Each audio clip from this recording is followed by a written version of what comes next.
हाँ देखिए, आज मैं आपको इंग्लिश ग्रामर में वर्ब के बारे में बताऊंगा।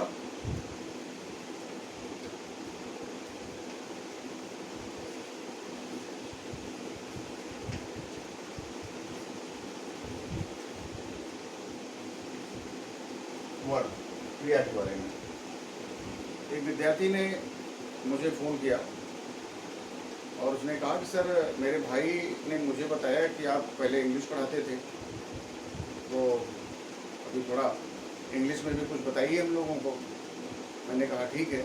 और इसके पहले वाले वीडियो में मैंने एक नाउन के बारे में और प्रोनाउन के बारे में मैं पहले से ही बता चुका हूँ, और आप चैनल को सब्सक्राइब करिए, उसमें देखिए, और ज़रूरत पड़ेगी तो मैं उसका फिर से रिवीजन भी कर दूँगा। तो आज मैं वर्ब के बारे में आपसे बात करने वाला हूँ। वर्ब का मतलब क्रिया। क्रिया का अर्थ है कि वे शब्द जिनसे कार्य करने का, कार्य होने का बोध होता है। हम विद्यालय में, घर पर, मार्केट में, खेल के मैदान में आते जाते समय ढेर सारे कार्य करते हैं,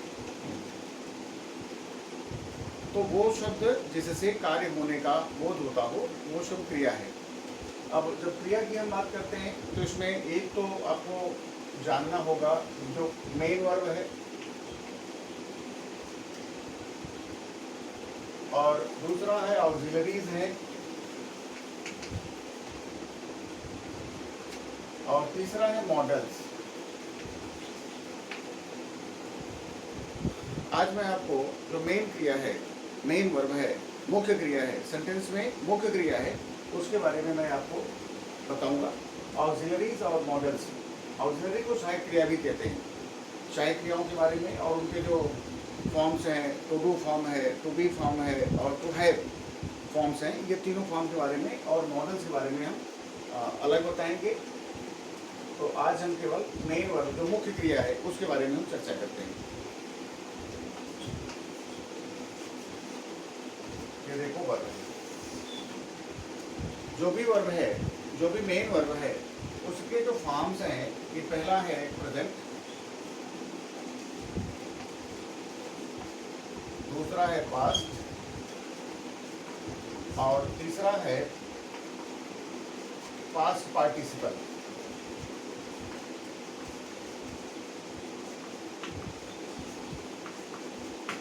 ये पार्टिसिपल अपनी सुविधा के हिसाब से आपको बताया गया है कि first form, second form, third form की बात आप सुनते हैं, लोग बताते हैं आपको। तो जो प्रेजेंट टेंस में वर्ब है ये अपने फर्स्ट फॉर्म में है, इसको फर्स्ट फॉर्म। पास्ट टेंस का ये सेकंड फॉर्म, और पास्ट पार्टिसिपल ये थर्ड फॉर्म में है। तो वर्ब के तीन फॉर्म हो गए, जो वर्ब है उसके तीन फॉर्म हो गए, प्रेजेंट, पास्ट और पास्ट पार्टिसिपल।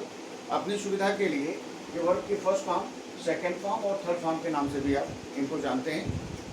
अब इसके अलावा तीन और फॉर्म हैं। एक तो है इन्फिनिटिव,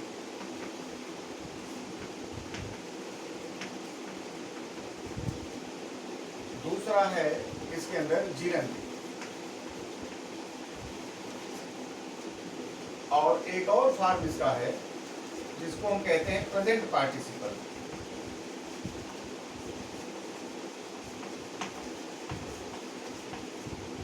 तो ये जो कोई भी मेन वर्ब है वो इतने प्रकार से आपको प्रयोग में दिख सकती है।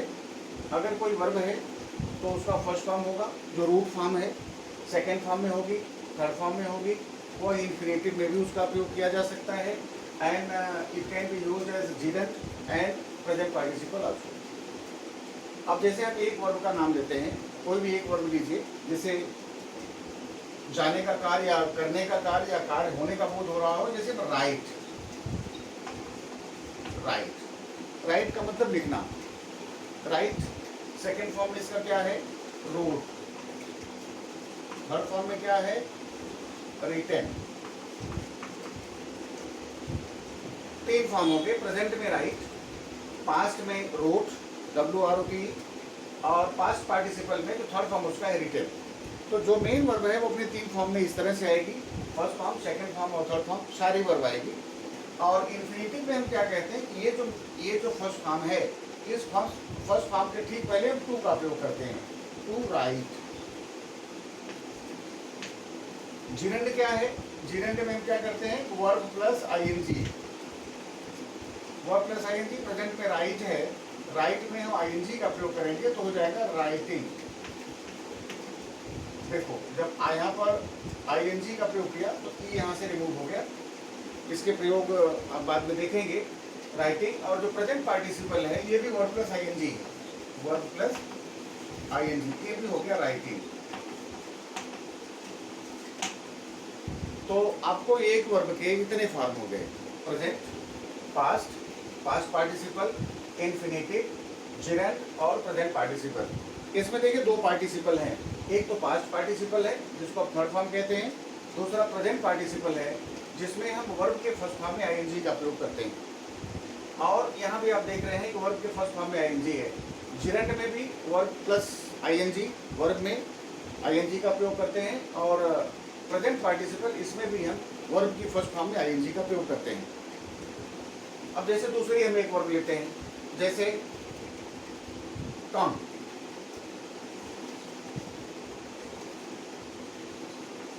ये है केम, कम केम कम, और फिर इसमें कम में आईएनजी लगाएंगे तो कमिंग, और यहां पर भी कम में आईएनजी कमिंग।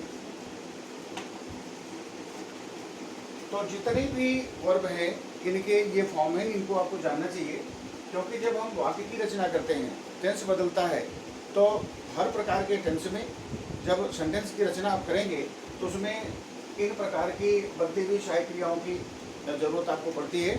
तो अभी आप जान लीजिए कि जो भी वर्ब है, पहले तो आप जानो कि जो भी वर्ब है, जो मेन वर्ब है, उसके ये इतने फॉर्म हैं। पहला क्या है? ये आपका प्रेजेंट, जिसको आप फर्स्ट फॉर्म कहते हैं, सेकेंड फॉर्म जिनको आप पास्ट टेंस कहते हैं, और थर्ड फॉर्म जिनको आप पास्ट पार्टिसिपल कहते हैं। और फिर इसके बाद एक इन्फिनिटिव है। इन्फिनिटिव में देखो, इन्फिनिटिव INFINITIVT, इन्फिनिटिव, इसके ठीक पहले जो भी वर्ब होगी उसके पहले टू का प्रयोग होगा। अब जैसे यहाँ पर इन्फिनिटिव इसका बनाएंगे कम का, ये क्या हो जाएगा? टू कम, ये इन्फिनिटिव हो गया। आईएनजी का प्रयोग कर दिए तो कमिंग। तो दो ऐसे फॉर्म होंगे, जिरंड और प्रेजेंट पार्टिसिपल, जिसके अंदर वर्ब के फर्स्ट फॉर्म में आईएनजी का प्रयोग किया जाता है। तो मुझे लगता है कि ये बात आपको समझ में आएगी, आ गई होगी। एक और चीज इसमें आप जान लीजिए कि जो जिरंड है, जो जिरंड है वो इन्फिनिटिव नहीं है, याद रखो। जो जिरंड है वो इन्फिनिटिव नहीं है। दोनों में फर्क क्या है? अगर किसी वर्ब के फर्स्ट फॉर्म के ठीक पहले टू लगा हुआ है तो उस वर्ब में आईएनजी का प्रयोग नहीं होगा। अगर किसी वर्ब में आईएनजी लगा हुआ है तो उसके ठीक पहले वर्ब, उसके पहले टू का प्रयोग नहीं होगा। अगर कोई वर्ब इन्फिनिटिव है तो जिरंड नहीं होगी, और अगर जिरंड है तो इन्फिनिटिव नहीं होगी, ध्यान रखेंगे। जैसे प्ले शब्द है, जब इसको इन्फिनिटिव बनाएंगे तो इन्फिनिटिव में क्या बनेगा? To play. जिरंड इसका क्या बनेगा? प्लेइंग।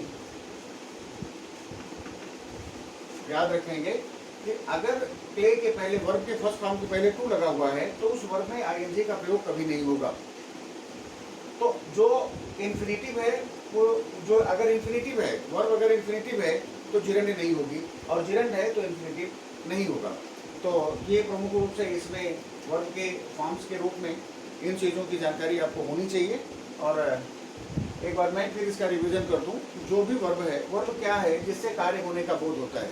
हम ढेर सारे कार्य करते हैं, तो जो हम कार्य करते हैं उन सारे कार्यों में जब हम इनकी बात करते हैं, वर्ब का प्रयोग होता है, तो वर्ब या तो अपने फर्स्ट फॉर्म में होगा, या तो सेकेंड फॉर्म में होगा, या तो थर्ड फॉर्म में होगा, या इन्फिनिटिव होगा, या जिरंड होगा, या कभी कभी उसमें हम ये दूसरे रूप में हम प्रेजेंट पार्टिसिपल का भी प्रयोग करते हैं। तो जिरंड और ये दोनों नाउन के रूप में भी इनका प्रयोग होता है, तो वो विषय अलग है।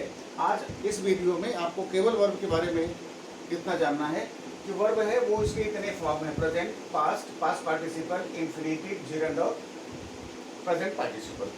मैं उम्मीद करता हूँ कि ये बात, इतनी बात आपको समझ में आई होगी, क्योंकि ये छोटे छोटे विषय हैं जब तक इन छोटे विषयों की जानकारी आपको नहीं होगी, जब तक ये बेसिक आपका क्लियर नहीं होगा, तब तक एडवांस आप नहीं सीख पाएंगे। इसलिए आप इन चीज़ों को ध्यान से देखें, इनको नोट करें, लिखें, और फिर इसके बाद अभी मैं एक छोटी सी कहानी आपको बताता हूँ। उसमें किस तरह से उस छोटे से एक सेगमेंट में किस प्रकार से अनेक प्रकार की क्रियाओं का प्रयोग होता है। आप घर से स्कूल जाते हैं, स्कूल में घर से स्कूल आते हैं, और स्कूल में और स्कूल के अंदर आप ढेर सारे क्रियाओं को आप करते हैं। तो वो कौन कौन सी क्रियाएं आप करते हैं? अगर कोई भी एक क्रिया है जो कार्य आप करते हैं, तो उसका प्रेजेंट भी होगा, उसका पास्ट भी होगा, उसका पास्ट पार्टिसिपल भी होगा, उसका इंफिनिटिव भी होगा, उसका जेरेंड भी होगा, और उसका प्रेजेंट पार्टिसिपल भी होगा। तो इस वीडियो में बस इतना ही, और अगले वीडियो में हम एक सेंटेंस में हम आपको एक छोटी सी बात बताएंगे। उस छोटी सी बात में मैं उम्मीद करूँगा वो बात आपको समझ में आएगी। तो इस वीडियो में बस इतना ही। धन्यवाद।